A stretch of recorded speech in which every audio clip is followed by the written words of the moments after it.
Next tonight, concerns the pandemic has increased the number of people with drink problems.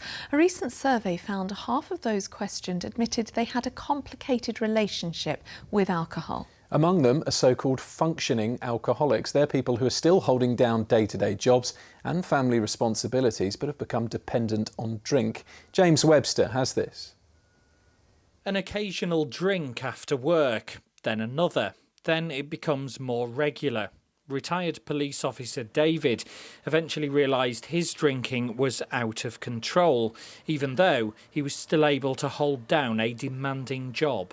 It was mostly wine, and it could be easy 12 bottles a week, maybe more, sometimes even double that. The problem with alcoholism is you don't know when to stop, you don't want to stop.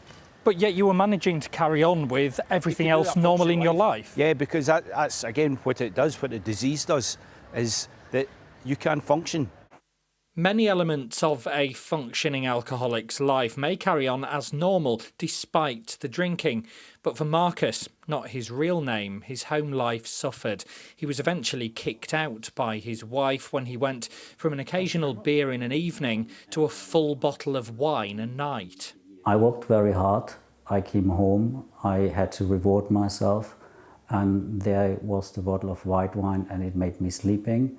And I could get up in the morning, I had no hangover, I went to work like anybody else. He got support from this Rehab centre, as did David. I don't know how it works or why it works, but I embraced it. It's not a residential rehab unit. People visit for help. Heavy drinkers may have high alcohol tolerance and not realise the damage they're still doing to their liver. Part of the work we do is group work, which allows them to see, even though they feel like they may be very different from other people, that a lot of the core stuff they're going through, they're not alone with. Okay, do we have anyone who wants to come in and share a mat? During lockdown, they also introduced group support sessions by video call, which are used now by people all over the country. There is a perception amongst problem drinkers that because they are still going to work, they're still managing to pay the bills, and they are still sleeping in the big bed at home, that everything is okay. The reality, however, is fundamentally different. David and Marcus are both now rebuilding their lives, and they hope sharing their stories will help others to also seek help.